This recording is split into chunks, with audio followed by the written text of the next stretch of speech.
أستغفر الله العظيم الذي لا إله إلا هو الحي القيوم وأتوب إليه. أستغفر الله العظيم الذي لا إله إلا هو الحي القيوم وأتوب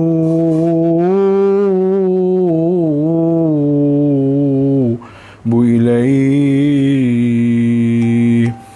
أستغفر الله العظيم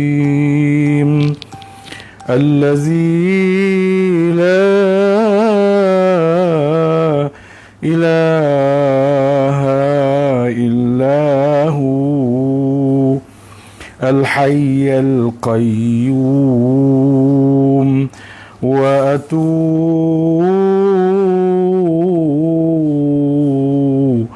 إليه.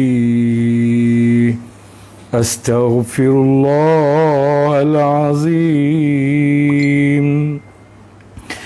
الذي لا إله إلا هو الحي القيوم وأتوب إليه. أستغفر الله العظيم الذي لا إله إلا هو الحي القيوم وأتوب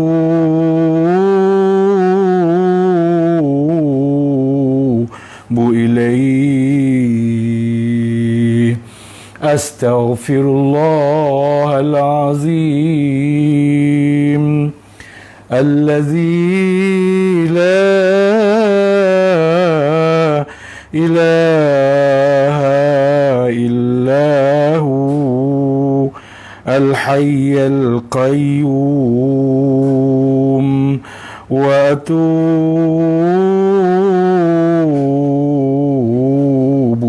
إليه. أستغفر الله العظيم الذي لا إله إلا هو الحي القيوم وأتوب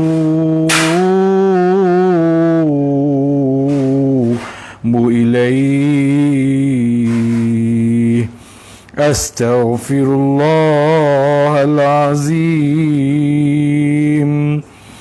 الذي لا إله إلا هو الحي القيوم وأتوب إليه. أستغفر الله العظيم الذي لا إله إلا هو الحي القيوم وأتوب إليه. أستغفر الله العظيم الذي لا إله إلا هو الحي القيوم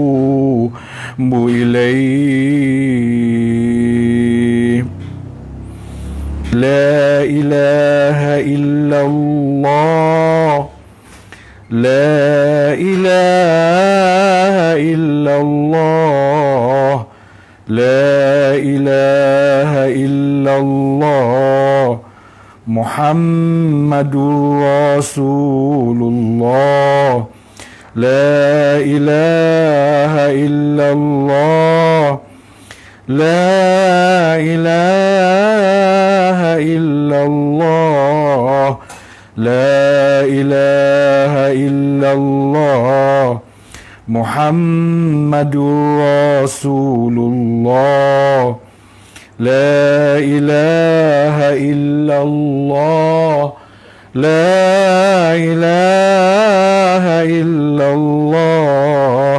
لا إله إلا الله محمد رسول الله يا الله يا الله يا الله يا الله يا الله يا الله يا الله يا الله يا الله يا الله يا الله يا الله يا الله يا الله يا الله يا الله لا إله إلا الله لا إله إلا الله لا إله إلا الله محمد رسول الله لا إله إلا الله لا إله إلا الله لا إله إلا الله محمد رسول الله لا إله إلا الله لا إله إلا الله لا إله إلا الله محمد رسول الله يا الله يا الله يا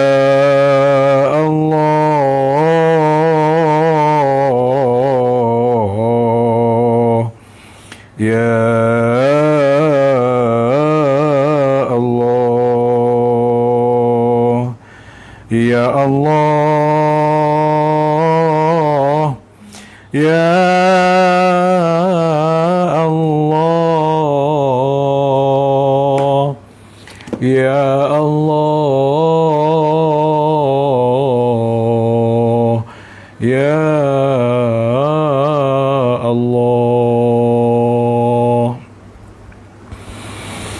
السلام عليكم ورحمة الله وبركاته بسم الله الرحمن الرحيم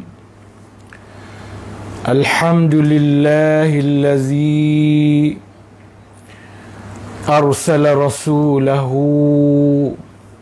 بالهدى ودين الحق ليظهره على الدين كله ولو كره الكافرون أشهد أن لا إله إلا الله وأشهد أن محمدا عبده ورسوله إمام المتقين وقائد الدعاة المجاهدين اللهم صل وسلم على سيدنا محمد وعلى آله وأصحابه أجمعين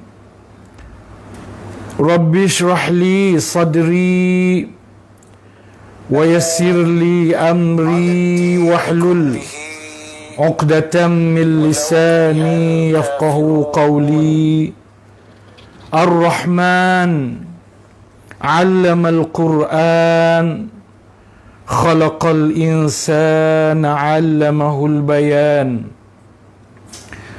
قال الله تعالى في القرآن العظيم أعوذ بالله من الشيطان الرجيم ألف لام ميم ذلك الكتاب لا ريب فيه هدى للمتقين صدق الله العظيم.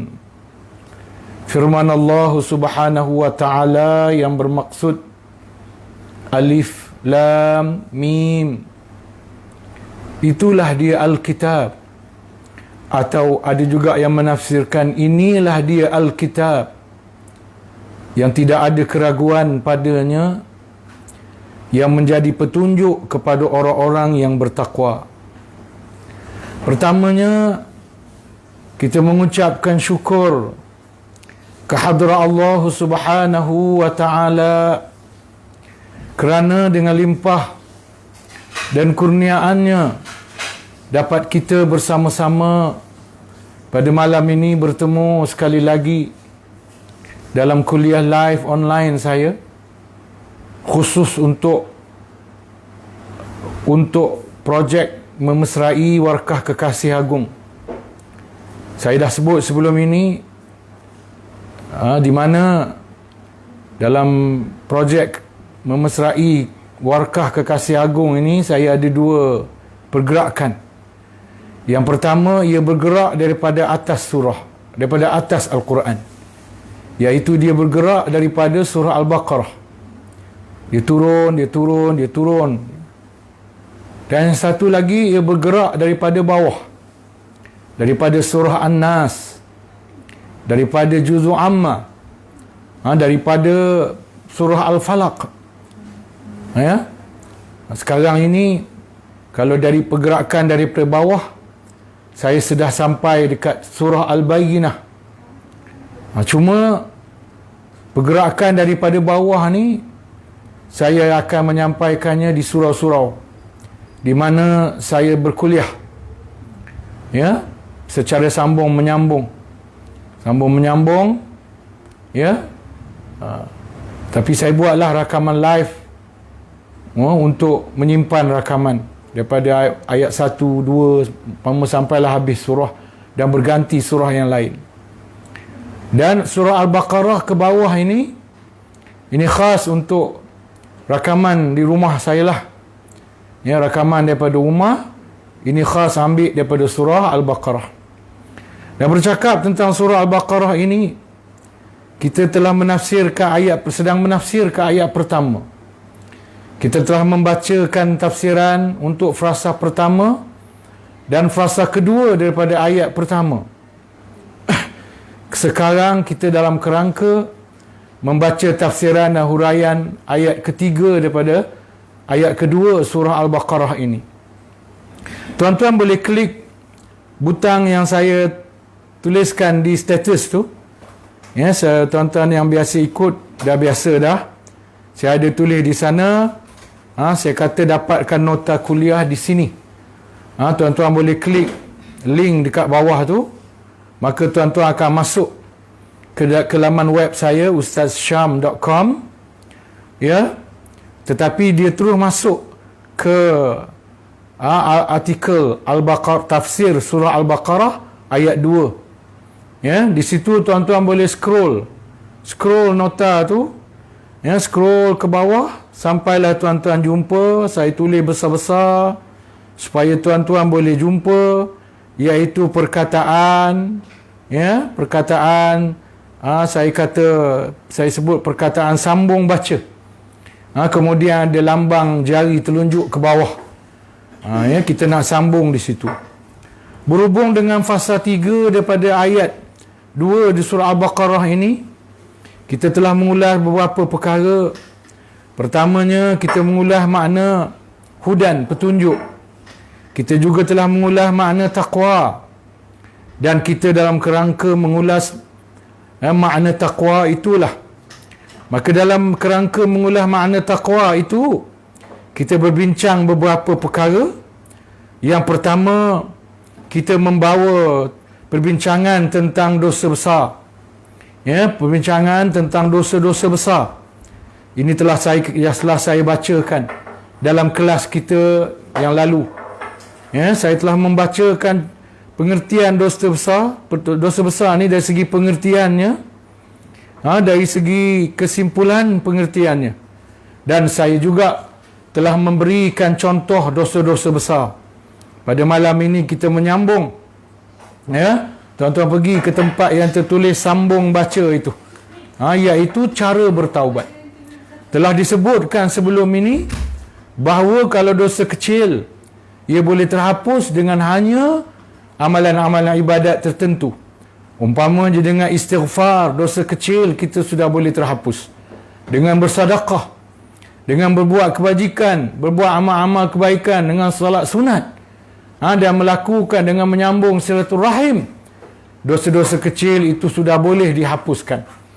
Tetapi ada pun dosa besar, ia tidak boleh dihapuskan dengan sekadar bacaan istighfar.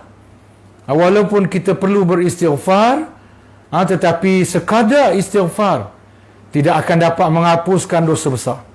Dosa besar mestilah melalui taubat. Tubu ilallahi taubatan nasuha. Wahai orang-orang yang beriman, hendaklah kamu bertaubat kepada Allah dengan taubat yang sebenar-benarnya, yang sebersih-bersihnya, yang sesuci-sucinya. Di sana, sebab itulah saya membawakan cara untuk bertaubat. Di sana para ulama telah membahaskan dan sebahagiannya pula telah mensistemkan, memberikan sedikit sistem kepada kaifiat atau cara bertaubat itu. Ya, Imam Nawawi menyebut di dalam kitab Riyadhus Salihin, para ulama berkata, bertaubat dari setiap dosa hukumnya adalah wajib. Bertaubat ni wajib. Sebab tu kalau tak bertaubat, nerakalah jawabnya. Kalau kita tidak bertaubat, nerakalah jawabnya. Jadi hukum bertaubat itu adalah wajib. Ya, wajib hukum dia. Ya. Baik. Kalau tak nak bertaubat tu, bukan saja dia berdosa, sesuatu kerosakan. Bahawa di sana ada satu tanda bahawa suatu kerosakan ada dalam jiwa dia, ada dalam hati dia, ada dalam iman dia. Ya. Jadi para ulama kata bertaubat dari setiap dosa itu hukumnya adalah wajib. Jika maksiat itu antara hamba dengan Allah, yang tidak ada sangkut pautnya dengan hak sesama manusia, maka syaratnya ada 3. Sebab dosa ni ada 2 jenis, tuan-tuan. Yang pertama, dosa hanya kita dengan Allah. Dosa kita hanya kita dengan Allah sahaja. Kita tidak berdosa dengan mana-mana makhluk atau mana-mana manusia. Yang kedua, dosa kita dengan Allah dan dengan manusia. Dosa dengan Allah sajalah. Tapi bila kita buat dosa terhadap manusia lain, kita juga berdosa dengan Allah. Kita berdosa dengan Allah dan juga berdosa dengan manusia yang kita berbuat dosa kepadanya itu. Ya, kita juga berbuat dosa, kita juga berdosa kepada manusia yang kita berbuat dosa kepadanya itu. Oleh kerana itu, bila kita nak bertaubat, kalau sekiranya dosa itu hanya melibatkan Allah Subhanahu wa ta'ala, hanya melibatkan Allah Subhanahu wa ta'ala, maka syarat taubat itu ada 3. Yang pertama, menjauhi dan meninggalkan maksiat. Bukan sahaja maksiat yang kita bertaubat daripadanya, tetapi juga maksiat-maksiat yang lain. Katalah kita ada banyak maksiat. Kita minum arak, wa'iyazbillah, contoh. Kita berzina, wa'iyazbillah, contoh. Kita berjudi, kita ambil rasuah, wa'iyazbillah, contoh. Tiba-tiba kita nak bertaubat, tapi kita bertaubat hanya untuk rasuah saja. Aku nak bertaubat Tuhan, dosa aku buat rasuah je. Lain tu aku tak nak taubat lagi. Aku tak nak taubat, aku tangguh dulu. Itu tak boleh. Hukumnya adalah haram. Bukan sahaja bertaubat itu, saya lupa sebut tadi. Ini apa yang saya jumpa dalam Ihya Ulumuddin. Bukan sahaja bertaubat itu wajib, tetapi bersegera bertaubat itu pun wajib. Menangguhkan taubat itu haram. Bila kita buat dosa, kita sedar kita buat dosa, kita tahu kita buat dosa, kita menangguhkan taubat, haram hukumnya. Menangguhkan taubat itu adalah haram hukumnya. Kita bimbang jika sekiranya kita mati wa'ayazubillah ketika kita menangguhkan taubat ketika kita masih dibebani dengan dosa besar kita itu, kita menangguhkan taubat, kononnya nanti nak bertaubat tetapi tak sempat menanti, kita dipanggil pulang ke hadrat Allah Subhanahu wa taala, mati kita. Maka itulah sebabnya menangguhkan taubat itu diharamkan. Begitulah tuan-tuan. Bila kita melakukan banyak dosa besar dan kita tak boleh hanya bertaubat dengan satu dosa sahaja, kita mesti bertaubat dengan semua dosa. Dan mesti berhenti daripada semua dosa. Itu syarat dia. Yang pertama ialah menjauhi dan meninggalkan maksiat. Yang kedua, menyesal kerana telah melakukan maksiat tersebut. Dia mesti ada perasaan sesal. Perasaan sesal tu kena ada. Kena ada. Kalau tak ada sesal, dia tak berlaku taubat. Dia tak jadi taubat, tak bertaubat pun. Kalau tak ada perasaan sesal, dia tak jadi taubat pun.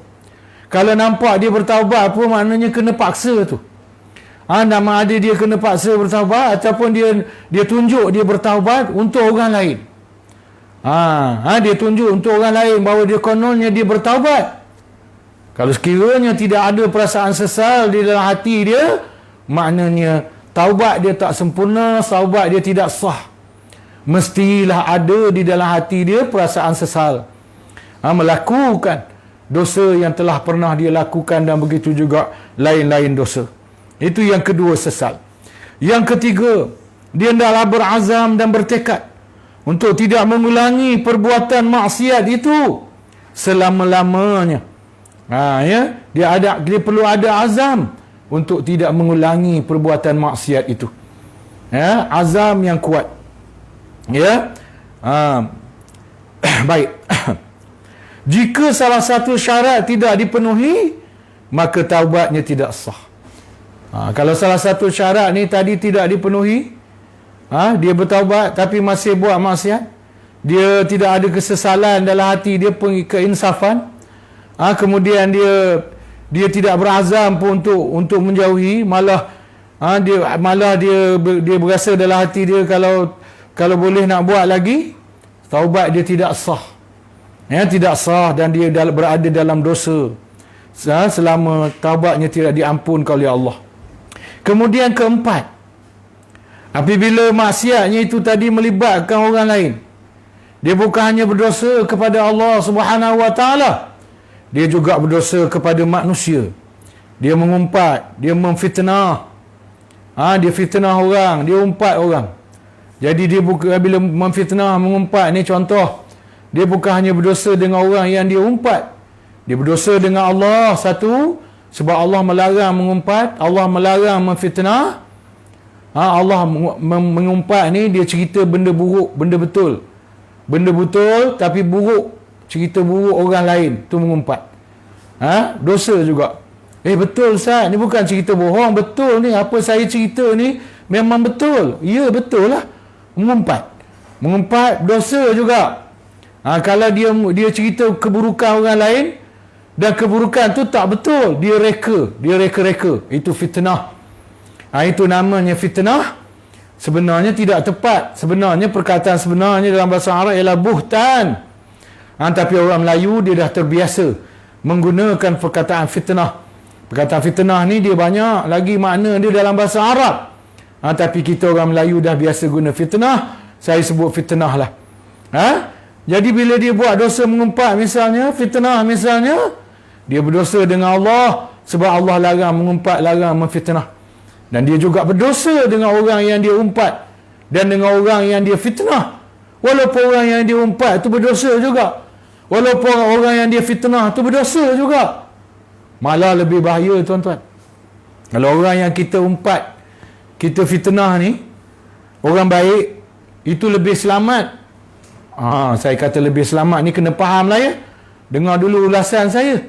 Kalau orang yang kita umpat dan fitnah ni, orang jenis baik, jenis tak ada dosa, itu lebih selamat daripada kita umpat fitnah orang yang banyak dosa. Sebab apa? Sebab apa? Sebab orang yang kita umpat keji ni, dia akan minta pahala kita ke akhirat besok. Dia akan minta pahala kita. Kalau pahala kita dah habis, tak boleh beri kepada dia dah, kita, umpamanya kita dah bagi ke orang lain dah, tiba-tiba dengan dia pun kita ada dosa, dia pun nak dosa dia dibalas. Dia nak minta pahala, kita dah habis pahala. Akhirnya kita ambil dosa dia.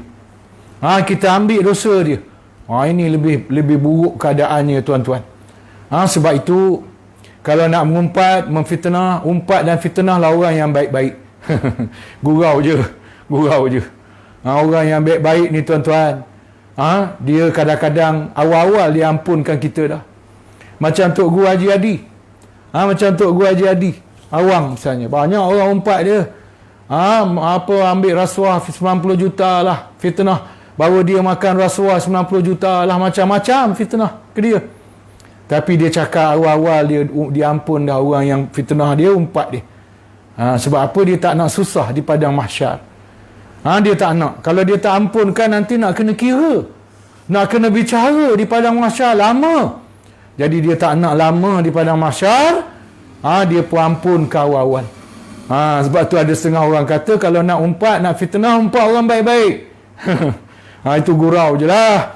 Gurau je. Janganlah pula. Tapi nak ceritanya, mengumpat orang baik pun berdosa, mengumpat orang jahat pun berdosa, dan mengumpat orang jahat lebih bahaya. Mengumpat orang jahat lebih bahaya daripada mengumpat orang baik. Ya, baik. Kalau sekiranya kita buat dosa dengan manusia, maka syaratnya ada tambahan satu, iaitu yang keempat, iaitu ketiga-tiga syarat di atas. Syarat di atas tadi ada juga, iaitu kita kena tinggalkan maksiat mengumpat dan memfitnah tu. Kemudian kita kena ada sifat sesal mengumpat, sesal memfitnah, kena ada. Jangan pula kita kata tak apalah dah aku terlepas mengumpat, tu bagus juga. Perkataan bagus juga tu tak boleh ada. Tak boleh ada, kena sesal sungguh. Sesal, kemudian berazam untuk tidak nak mengumpat lagi, berazam untuk tidak nak memfitnah lagi. Kemudian tambah satu lagi, iaitu hendaklah dia meminta dibebaskan daripada hak orang yang dizaliminya. Dia kena minta maaf. Bahasa mudah Melayu kita, dia kena minta maaf dengan orang yang dia buat dosa. Kalau dia mengumpat, dia kena minta maaf. Dia kena beritahu, ya aku mengumpat kamu, maafkanlah ya dosa aku mengumpat kamu, memfitnah kamu. Kalau dia tanya, beritahulah dulu apa dosanya, kena beritahu. Kalau kita beritahu tiba-tiba marah dia, marah dia, kita kata aku pernah kata kamu, muka kamu macam buntut kuali. Bila dia dengar tu, dia kata tak jadilah aku ampunkan kamu. Susahlah kita. Ya, sebab itu pertama kita mesti minta maaf. Cuma adalah ulama bahas, tengok juga keadaan.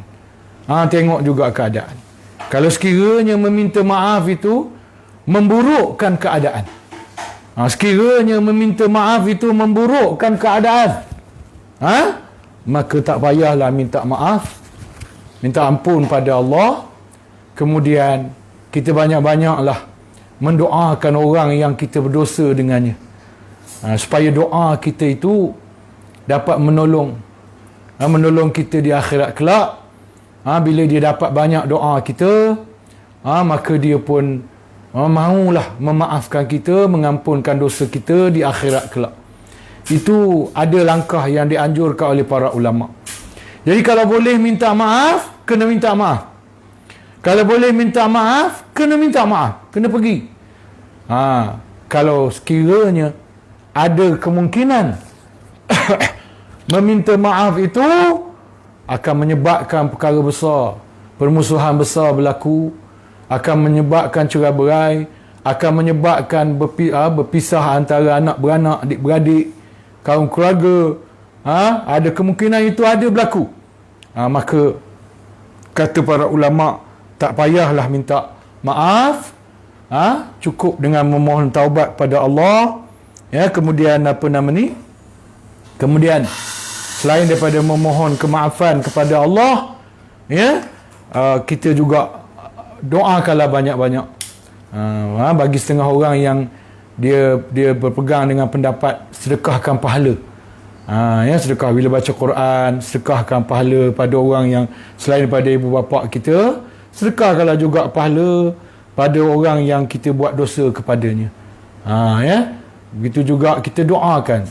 Sedekah pahala ni khilaf. Ada setengah ulama kata sampai pahala, ada setengah ulama kata pahala tak sampai. Jadi untuk confirm sikit, doakan. Doakan orang yang kita buat dosa kepadanya, kerana doa ni jamin sampai. Tidak ada khilaf di kalangan para ulama. Doa kita sampai kalau dia dah mati. Kalau dia hidup, sampailah. Kalau dia dah mati, kalau orang yang kita buat dosa ni mati dah dia, maka kita doakan. Selain daripada sedekah, kita doakan, kerana itu jaminan doa kita sampai. Jadi itu mungkin menolong kita. Dan saya ada baca, kalau tak salah saya jumpa dalam kitab Bahrul Mazi, Allah akan tolong. Umpamanya dosa membunuh, dosa membunuh ni, kalau kita bertaubat, kita menyesal sungguh-sungguh, kita tak diampunkan oleh waris mati. Waris mati tidak ampunkan kita, tak ampunkan dosa kita. Allah beri hak pada waris mati. Tapi kita ni insaf sungguh, taubat sungguh, menyesal sungguh kita melakukan perbuatan membunuh itu, insya-Allah tak apa. Ada keterangan menyebut di akhirat nanti, di mahsyar, Allah akan tolong. Allah akan tolong agar orang yang kita bunuh itu memaafkan kita. Tetapi kena betul-betul bertaubatlah. Kerana Allah tahu kita main-main taubat ke kita sungguh, Allah tahu. Itu dia. Jadi ada harapan lagi. Okey. Jika berbentuk harta benda atau sejenisnya, kalau dosa kita melibatkan harta benda, kita ambil duit dia, kita ambil harta benda dia. Misalnya anak kita meninggal dunia, anak perempuan kita meninggal dunia, dia ada meninggalkan rantai tengkok, emas, perak, emas, gelang tangan. Kita sebagai mak dia sedap-sedap je pakai rantai gelang tu. Anak aku, tu anak aku, biarlah aku pakai, apa salahnya? Salah. Ini banyak orang kita buat ni.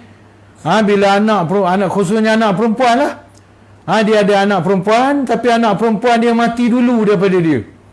Anak perempuan itu meninggalkan rantai emas, gelang, perak, cincin, belian. Sedangkan anak perempuan dia ada meninggalkan waris anak lelaki. Anak perempuan dia ada meninggalkan anak, contoh yang saya pernah nampak, anak lelaki pula tu. Anak lelaki. Selamba je mak dia pakai rantai gelang, rantai emas, gelang, perak anak dia, arwah. Padahal emas tu, intan belian emas perak tu, siapa punya? Hak anak, hak cucu dia. Hak cucu lelaki dia. Tapi dia ambil harta cucu dia. Dosa. Cucu aku, apa salahnya? Dia pun tak kalah nak kedekut dengan aku. Salah fikir macam tu, tuan-tuan. Salah. Hak fa'ti kulli dhi haqqin haqqah. Berikanlah hak kepada mereka yang berhak. Jadi jika sekiranya berbentuk harta benda atau sejenisnya, maka dia harus mengembalikannya kepada orang yang diambil hartanya. Dia kena pulangkan. Kalau dia ambil rantai, pulangkan rantai. Kalau ada emas, pulangkan emas. Kalau ada wang ringgit, dia kena pulangkan wang ringgit. Maka hendaklah dipulihkan namanya. Dalam hendaklah dipulangkan. Kalau masih ada. Kalau tak ada, kalau benda tu dah tak ada, duit dah pakai, pandai-pandailah uruskan dengan dia. Tengoklah apa dia kata. Kalau dia kata kau bayar ansur-ansur ikut kemampuan kau, rundinglah baik-baik. Kerana kalau dia tidak, itu hak dia. Memaafkan tu adalah hak dia. Ya, siapa suruh kita buat benda dosa? Ini benda kita kena faham, tuan-tuan. Ya, baik. Jika dosa kita dengan orang lain tadi tu dalam bentuk tuduhan palsu, kita tuduh dia dengan tuduhan palsu. Kita tuduh, orang menuduh ni, tuan-tuan, kadang-kadang dia yakin tuduhan dia betul. Ya, dia yakin tuduhan dia betul. Kan? Contoh 90 juta tu. Yang menuduh, maaf cakap, Tok Guru Haji Hadi makan rasuah. Merasuah 90 juta tu. Bila dia bercakap buat tuduhan tu, yakin sungguh dia. Tapi sampai hari ni tak tunjuk bukti. Kata nak tunjuk bukti, sampai hari ni tak ada bukti. Jawab besok depan Allah Ta'ala. Tak apalah, mungkin dosa dengan Tok Guru Haji Hadi. Tok Guru Haji Hadi dah ampunkan, sebab dia dah cakap atas dunia ni, dia ampunkan, bertuahlah kamu. Tetapi Tok Guru Haji Hadi ampunkan tu bukannya tuah kamu, tuah dia. Dia mengampunkan tu, pahala dia lebih besar. Kamu tu ada tinggal dosa dengan Allah Subhanahu Wa Ta'ala. Kamu masih berdosa dengan Allah. Ini dia. Jadi jika dalam bentuk tuduhan palsu atau seumpamanya, maka hendaklah dipulihkan namanya atau meminta maaf kepadanya jika ia berbentuk ghibah. Kalau ia berbentuk, kalau kita dah fitnah dia, nama dia dah buruk, kita kena wangikan balik, kena perbetulkan balik nama dia, buat kenyataan. Kalau kita memfitnah dalam Facebook, buat kenyataan dalam Facebook balik. Kalau kita fitnah dalam TV, buat kenyataan dalam TV balik. Panggil TV yang menumur ramah kita tu, panggil TV tu. Dulu kamu boleh panggil aku untuk buat fitnah. Ni aku nak perbetulkan fitnah aku ni. Kamu kena datang juga, kena rakam juga. Kita perbetulkan balik, apa namanya ni, tuan-tuan? Kita kena perbetulkan balik dosa kita. Jika ia berbentuk ribah, mengumpat, maka harus minta dihalalkan. Kalau bentuk mengumpat, kita kena halalkan. Kalau aku yang macam saya cakap tadi, aku dah mengumpat kamu, apa yang kamu umpat? Aku kata kamu ni macam penyapu buruk. Ya ke? Ya Allah, sampai hati kamu. Tapi tak apalah, aku maafkan. Alhamdulillah. Ni dia. Jangan buat main-main, tuan-tuan. Kalau tidak, kita mati berdosa. Dan dosa ni bukan dosa kecil. Sebagaimana kita sebut tadi, dosa yang perlu kepada taubat ialah dosa besar. Mengumpat adalah dosa besar. Ya? Jika ia berbentuk ribah, maka harus minta dihalalkan. Dan ini semua kita boleh lihat dalam Riyadhus Salihin, muka surat 41 dan muka surat yang ke-42. Sekejap, tuan-tuan, ya, nak perbetulkan meja ni sekejap. Kejap, tuan-tuan, sikitnya. Pembantu saya tak ada malam ni, ya. Okey.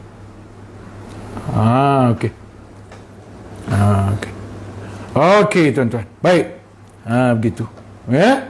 Baik. Okey. Kemudian habis. Ya, cara untuk bertaubat habis dah. Habis dah malam ni. Kita nak masuk pula tajuk kecil berikutnya, iaitu adab-adab ataupun tata cara taubat. Ya, adab-adab ataupun tata cara bertaubat. Ya, ini kita akan tengok. Tuan-tuan tengoklah nota. Ya, tengok nota. Saya buat bukan senang nota tu. Tak tidur malam, lenguh ni. Lengan ni lenguh. Ya, menaip. Kalau tuan-tuan tak baca, penat je saya. Tak penat lah, pahala dapat juga. Ya, Tuhan bagi. Tapi kalau tuan-tuan baca, lagi bertambahlah pahala saya. Lagi bertambah pahala saya. Okey? Baik. Okey, ada atau tata cara taubat. Tadi tu syarat-syarat bertaubat. Ini ada adab atau tata cara dia, tuan-tuan. Ya. Yang pertama, menyesali dengan sungguh-sungguh, menyesali dengan sungguh-sungguh. Menyesal sungguh-sungguh. Bukan menyesal main-main. Bukan berlakon. Ini bukan berlakon drama ni. Dia bertaubat. Dia bertaubat macam dia berlakon drama. Dia berlakon drama. Dengan Tuhan tak boleh main berlakon-berlakon. Ya, dengan Tuhan tak boleh main berlakon-berlakon. Dengan Tuhan kena betul-betul, kena ikhlas, nasuha. Istilah nasuha itulah dia maknanya, tuan-tuan. Ya, itulah maknanya. Penyesalan itu sendiri ialah hakikat bertaubat. Hakikat. Tak ada hakikat, tak ada taubat. Mana kalau bertaubat, tak ada penyesalan, tak ada taubat. Tak ada taubat. Kan? Maknanya menyesal tu adalah hakikat taubat. Taubat tu ialah menyesal. Jadi kalau perasaan menyesal tu tak adalah taubat. Tak berlaku taubat. Ya? Jika masih teringat dengan kemaksiatan yang kita perbuat, lawan dengan kesedihan yang ada. Ya? Kalau boleh kita kena sedih. Kalau betul-betul menyesal, kita akan sedih, tuan-tuan. Dia automatik kita akan sedih. Kalau betul-betul kita menyesali dosa yang pernah kita lakukan, kita akan sedih. Kita akan sedih. Dan dia akan datang. Sedih itu akan datang. Tapi penyesalan tu kena betul-betul ada lah dalam hati kita. Macam mana nak menyesal, Ustaz? Nak menyesal ni kena ada ilmu. Ilmu tentang bahayanya dosa dia. Bahayanya berzina. Bahayanya minum arak. Azab. Ingat pula azab. Azab orang berzina. Azab orang minum arak. Azab orang berjudi. Azab orang makan rasuah. Azab orang tak bayar zakat. Kena gosok belakang dia dengan streka. Dan kita kena ingat pula kita boleh mati bila-bila.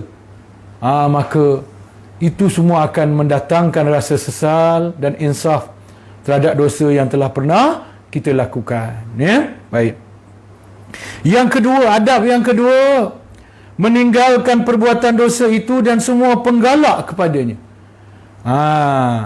Jadi bukan hanya meninggalkan perbuatan dosa itu saja. Kalau berzina bukan meninggalkan perbuatan berzina itu saja, tetapi meninggalkan apa sahaja perkara yang boleh bawa kita kepada zina. Meninggalkan menonton video lucah. Meninggalkan menonton majalah-majalah yang tak elok.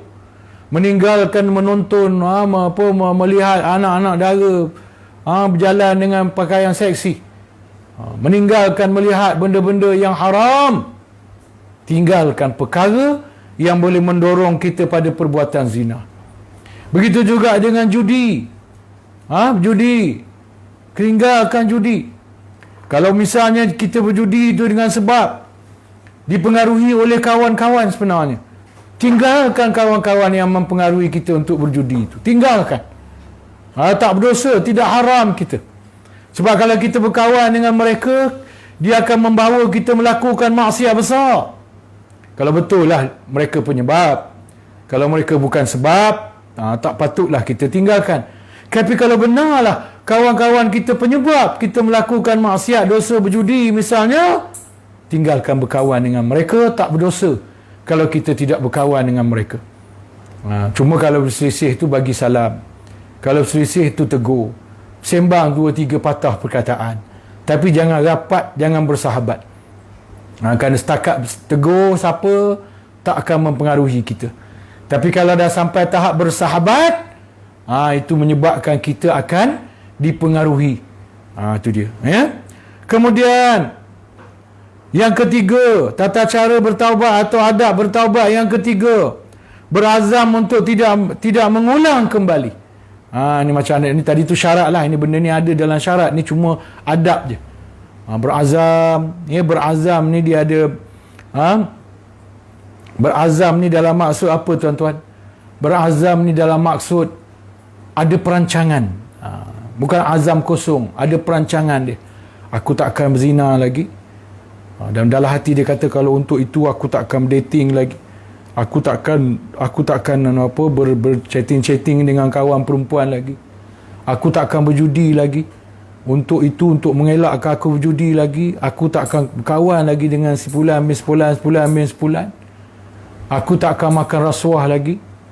Untuk mengelakkan aku makan rasuah, aku ada strategi begini, aku akan buat gini, buat begitu, buat begini.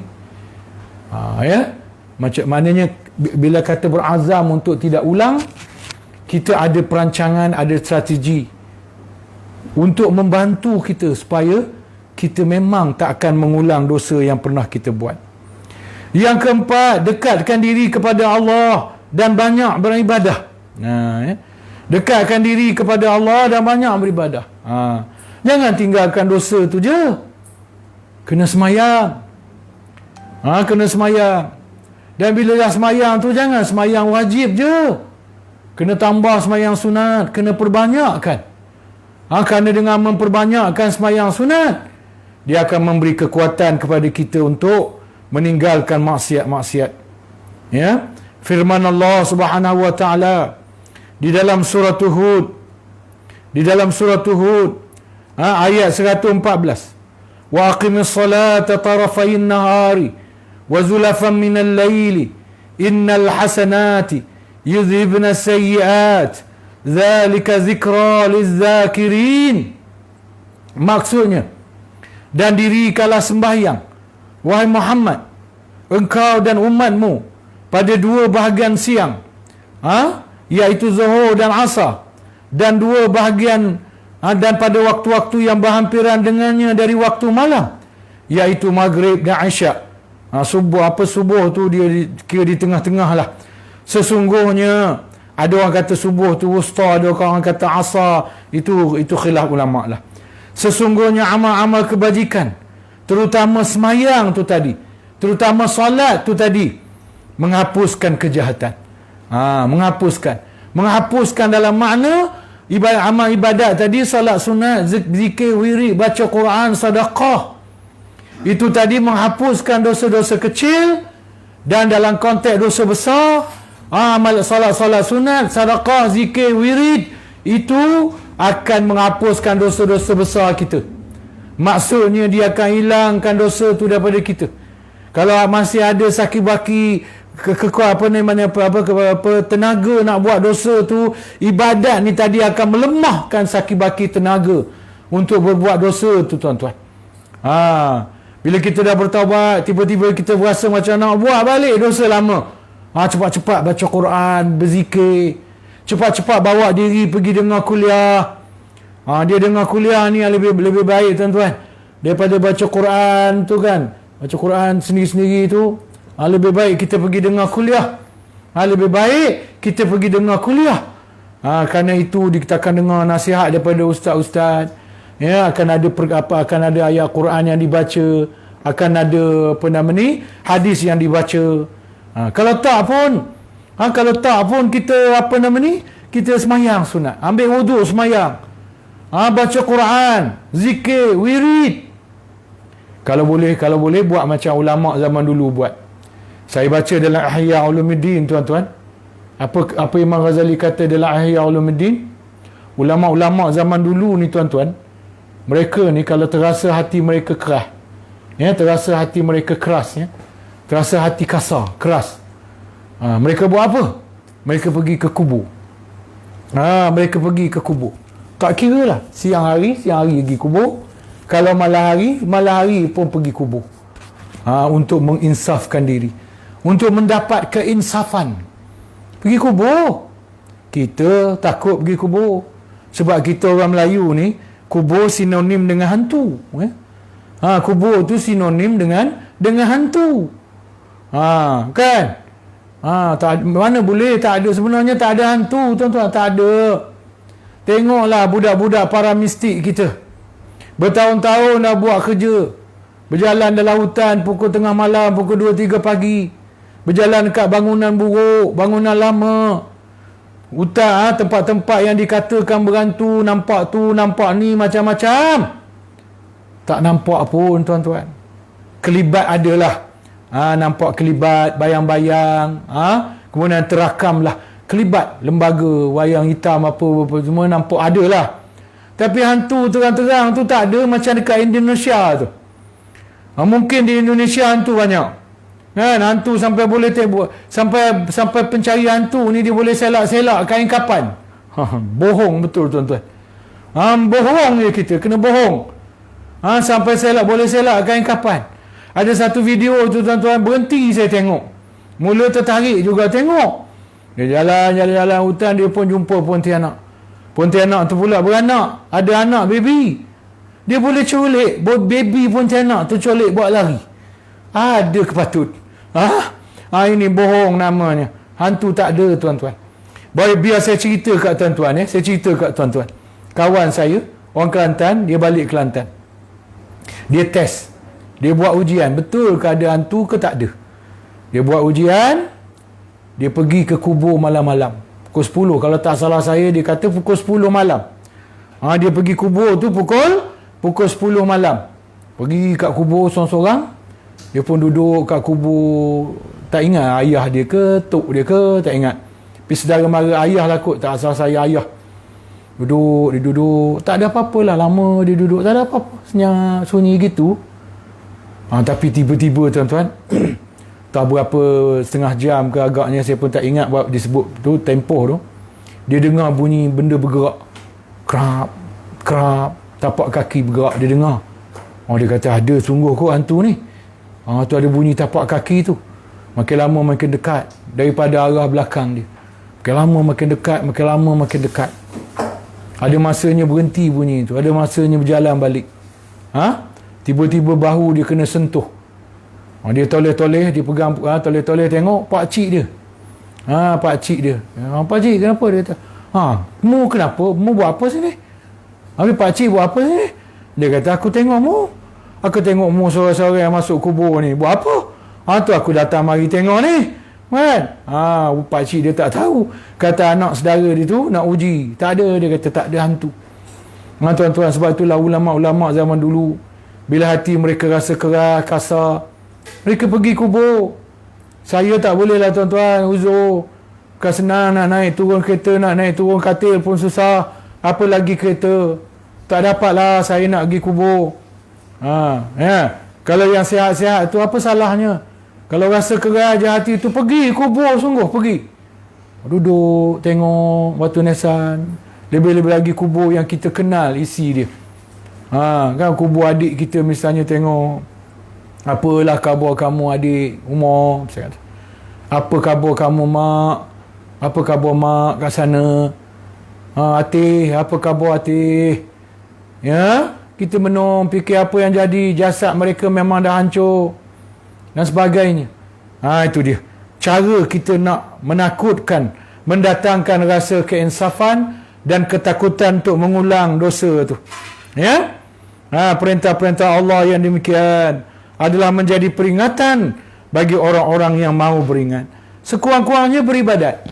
Bila datang rasa perasaan nak ulang dosa tu, cepat-cepat ambil wuduk, sembahyang. Baca Quran. Baca Quran, zikir, wirid. InsyaAllah. Sebab sebenarnya bila datang bisikan syaitan tu, ialah kerana syaitan dah datang dekat kita. Al-Khannas. Bila kita ingat Allah, lari dia. Bila kita ambil wuduk, lari dia dah. Bila kita baca Quran, lari dia. Hilanglah kekuatan untuk buat jahat balik. Ya, itu dia. Kemudian tuan-tuan, yang kelima, adab yang kelima ialah salat sunat taubat. Ini adab ya. Tak buat pun tak apa. 3 syarat tadi, 4 syarat tadi sudah dipenuhi, cukup dah. Tapi kalau kita buat pula salat sunat taubat, ini lagi baik tuan-tuan. Wasta'inu bis-sabri was-salah. minta tolonglah kamu dengan sabar dan salat. Minta tolonglah kamu dengan sabar dan salat. Jadi kena buat salat sunat taubat. Usalli sunat, lafaznya usalli sunat taubah raka'ataini lillahi ta'ala. Waktu tak kira, cuma para ulama kata terbaiknya tengah malam lah, ataupun waktu-waktu sahur tu, waktu-waktu yang dianggap sebagai tahajud tu. Yang penting niat. Rakaat pertama nak baca apa ustaz? Rakaat kedua nak baca surah apa? Tak payah. Itu cuma galakkan saja. Kalau kita boleh baca surah-surah yang disebut tu, bacalah. Tak boleh baca, tak hafal, tak payah. bacalah apa surah yang kita hafal. Baca qul huwallah dengan qul a'udzu birabbin nas pun tak apa. Kalau dua-dua rakaat baca qul huwallahu ahad pun tak apa, tak ada masalah. Kalau tak baca pun tak apa, baca Fatihah. Waladdallin. Amin. Allahu akbar.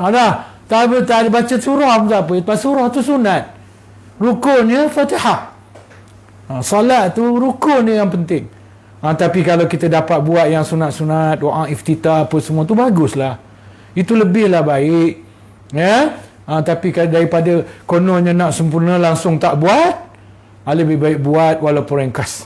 Ya. Solat sunat taubah. Yang kelima, menunaikan solat sunat taubah. Yang keenam, cari lingkungan yang baik untuk memperkuatkan azam meninggalkan perbuatan maksiat itu.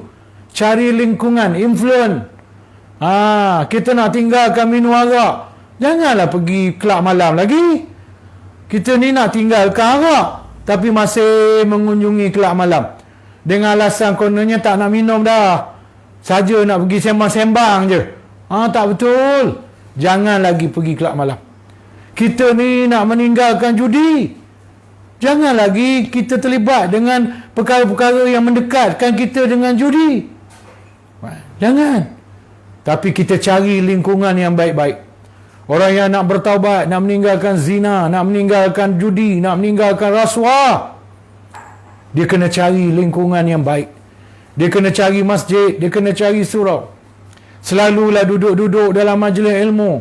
Taman syurga, Raudatun min Riyadul Jannah.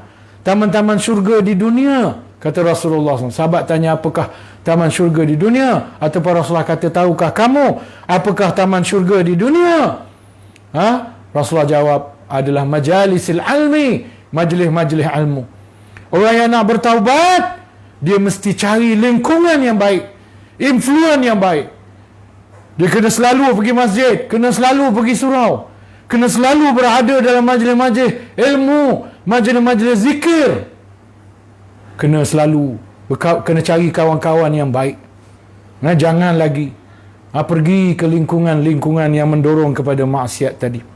Yang ketujuh, adab taubat yang ketujuh ialah merahsiakan. Jangan jaja pula walaupun dosa kita. Dosa orang memang kita tak boleh jaja. Sebenarnya dosa kita pun kita tak boleh jaja. Rahsiakan dosa dari siapa pun, termasuk orang yang terdekat, apalagi orang lain. Jangan, tak payah cerita. Saya pernah sebut sekali dua dalam kuliah saya kan. Seorang isteri pernah bertanya, dia kata, Ustaz, saya ni dah lama berkahwin dengan suami, hidup bahagia dah, bercucu cicit dah.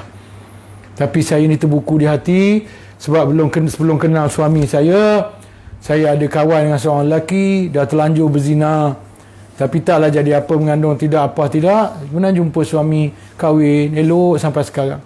Saya terbuku hati, Ustaz, kerana tak beritahu suami, rasa macam tak jujur. Apa tuan-tuan? Apa hukum dia? Hukum dia tak payah bagi tahu, tak ada kewajipan untuk bagi tahu. Malah tuntutan Rasulnya. Nanti kita jumpa nas dia. Tuntutan Rasulnya, tuntutan Nabinya ialah jangan beritahu. Dalam satu hadis, mungkin ada nanti kita akan baca, Nabi kata, kalau Tuhan dah tutup, kenapa kamu buka? Tuhan dah tutup, kenapa kamu buka? Dia tanya Ustaz, dia kata, Ustaz, kalau nanti suami tahu sendiri, orang lain cerita, itu cerita lain. Kalau Tuhan dah buka, masa itulah barulah kita berhadapan dengan risiko. Buat apa sekarang tak ada risiko apa-apa? Kita nak sibuk cari-cari risiko. La tatamannu liqa' al-adu fa idza laqitumuhum fasbutu. Jangan cita-cita cari musuh. Musuh tak ada, jangan sengaja cari. Kalau musuh tu ada, tu lain cerita. Tiba-tiba ada musuh, jangan larilah diri berhadap musuh. Tapi kalau musuh tak ada, tak payah cari.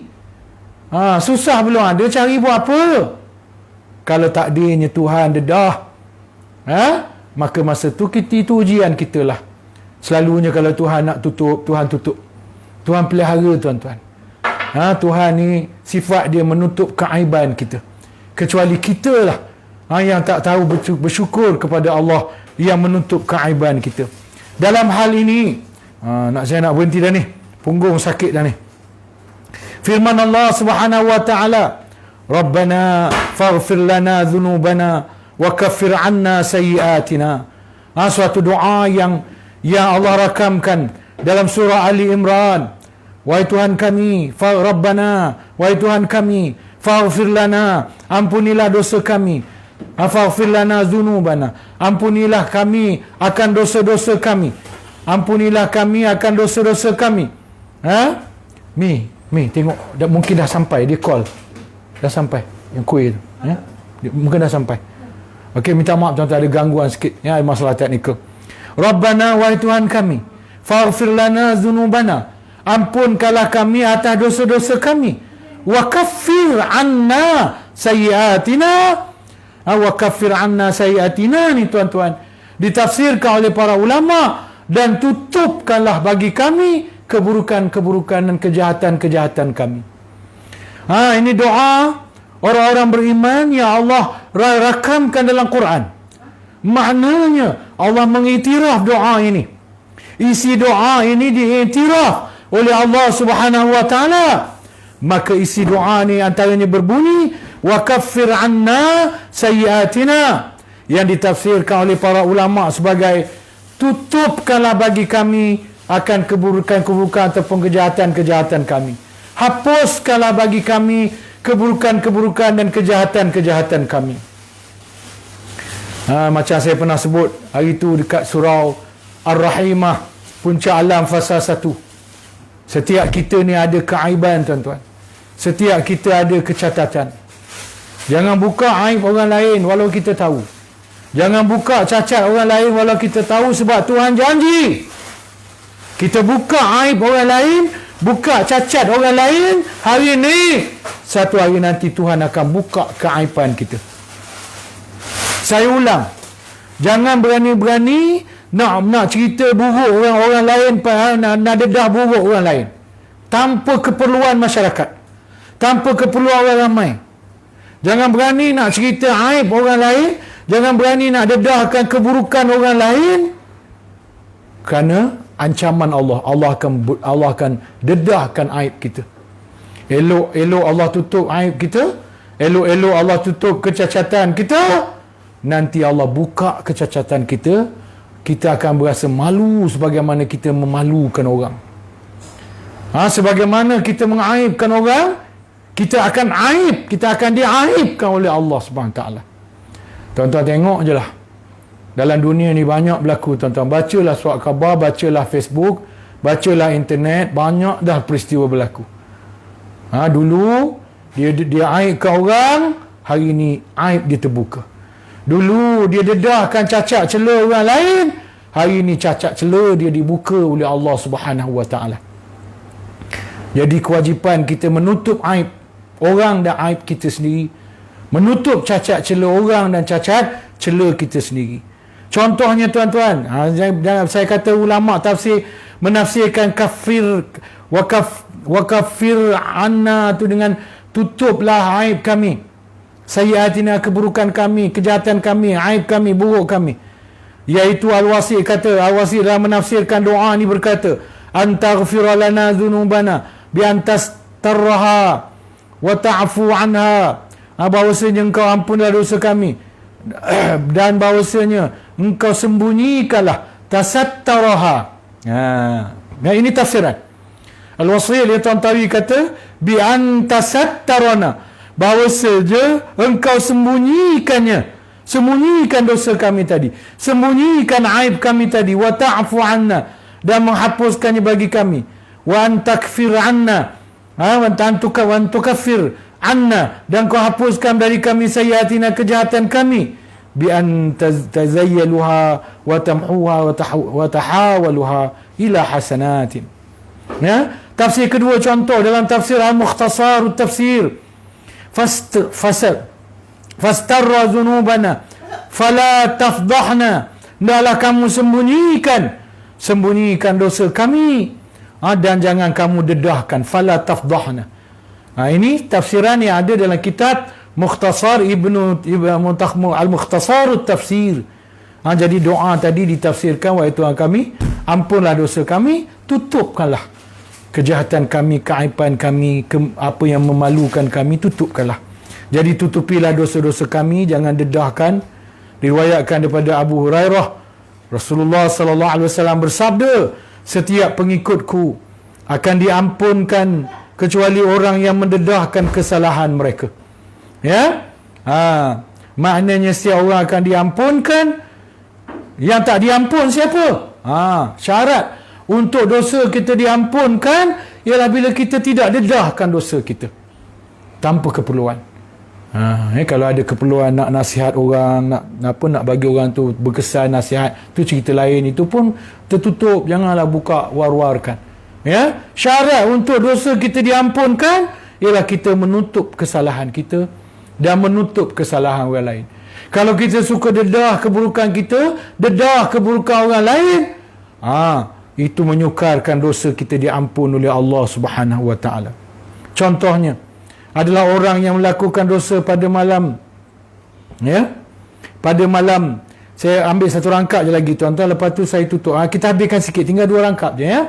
Contohnya adalah orang yang melakukan dosa pada malam yang Allah Subhanahu wa taala menutupi baginya. Sedangkan pada waktu pagi dia akan berkata kepada orang lain, saya melakukan dosa itu malam tadi. Sedangkan Allah Subhanahu wa taala menyimpan rahsia itu. Pada waktu malam Allah Subhanahu wa taala menutupinya, tapi pada waktu pagi ia mengoyakkan sampul yang disediakan oleh Allah Subhanahu wa taala sendiri. Ini adalah daripada hadis riwayat Bukhari dan Muslim. Ada hadis Bukhari dan ada hadis Muslim yang meriwayatkan contoh ini. Maknanya dia buat dosa, Allah tutup dosa dia, Allah tutup aib dia, tiba-tiba dia sendiri buka. Marah Allah. Aku tutup, kamu buka. Pasal apa? Pasal apa? Dalam sebuah hadis Rasulullah sallallahu alaihi wasallam pernah bersabda, siapa yang tertimpa musibah maksiat dengan melakukan perbuatan semacam ini, misalnya dalam konteks hadis ni dia rujuk pada zina lah. Dalam konteks ni dia rujuk pada zina, sebab sahabat tu dia telah terlanjur buat zina. Siapa yang tertimpa musibah maksiat dengan terlanjur melakukan perbuatan ini, iaitu zina, hendaknya dia menyembunyikannya dengan kerahsiaan yang Allah berikan. Yang Allah berikan. Tuan-tuan, ada seorang sahabat dia berzina, dia mengadu kat Rasulullah. Rasulullah diam dia. Rasulullah kata, kamu silap kot, kamu mabuk kot, ataupun kamu maknanya kamu tak sampai tahap zina kot, ringan-ringan je. Dia kata, tak Rasulullah, aku zina sungguh. 3 kali. Bila kali ketiga dia beritahu Rasulullah kata, bertaubatlah dengan Allah. Rasulullah tak terus hudud dia. Rasulullah dia bertaubat dulu. Tapi dia nak juga dihukum hudud, maka Rasulullah tegakkanlah hukum dan berlakulah kisah selanjutnya. Jadi tuan-tuan dan puan-puan, itulah sikit huraian tentang cara untuk bertaubat, dan ada adab atau tata cara bertaubat. InsyaAllah kita tinggalkan tajuk kecil, jangan sampai hati jadi tumpul dari rasa taubat. Jangan sampai hati kita jadi tumpul daripada rasa taubat, dan juga tajuk dosa-dosa kecil. Nanti saya ada juga huraian tentang dosa-dosa kecil. Apakah dosa kecil? Apakah bahaya dosa kecil dan contoh-contoh dosa kecil. Ada lebih kurang 36 contoh dosa kecil yang saya siapkan. InsyaAllah ni kita akan bincangkan dan sembangkan dalam jadual akan datang. InsyaAllah tuan-tuan ikutilah Facebook saya, akan diberitahu. Dan saya juga akan buat kuliah-kuliah ringkas dalam 15 minit atau 20 minit atau 10 minit, iaitu kuliah ringkas. Saya akan baca kitab. Saya akan baca kitab, kalau tak salah saya Bahrul Mazi. Saya akan baca tapi secara ringkas je lah. Sebab kuliah ni saya akan buat daripada katil saja. Macam malam ni saya buat kuliah daripada katil. Sekejap nak habis dah ni. Macam malam ni saya buat kuliah daripada katil saja. Jadi tak boleh duduk lama. Kalau saya duduk atas kursi roda boleh lama sikit. Bila duduk atas katil tak boleh lama. Jadi kuliah-kuliah yang ringkas tu yang akan saya buat nanti dia akan ada. Dia akan ada kuliah yang tetap, yang inilah, yang apa tafsiran, bacaan tafsir ni. Itu akan buat kekal insya-Allah, sekurang-kurangnya seminggu sekali. paling tidak sebulan 3 kali saya akan buat, kalau paling tidak, insyaAllah. Lepas tu saya akan ada kuliah-kuliah. Itu yang kuliah-kuliah tu saya mungkin tak sempat nak elan, tuan-tuan. Tengok-tengoklah, tengok-tengok. Kalau saya live tu adalah tu, untuk menyemak. Sebenarnya lebih pada mengulang kaji. Kuliah 10 minit, 15 minit ni lebih pada mengulang kaji. Mengulang kaji ibadat puasa, mengulang kaji ibadat solat, dan seumpamanya. Jadi untuk malam ni saya berhenti setakat tu. Tetamu pun dah datang. Saya sudahi dengan baca, marilah kita sama tutup dengan lafaz wabillahi taufiq wal hidayah. Wassalamualaikum warahmatullahi wabarakatuh.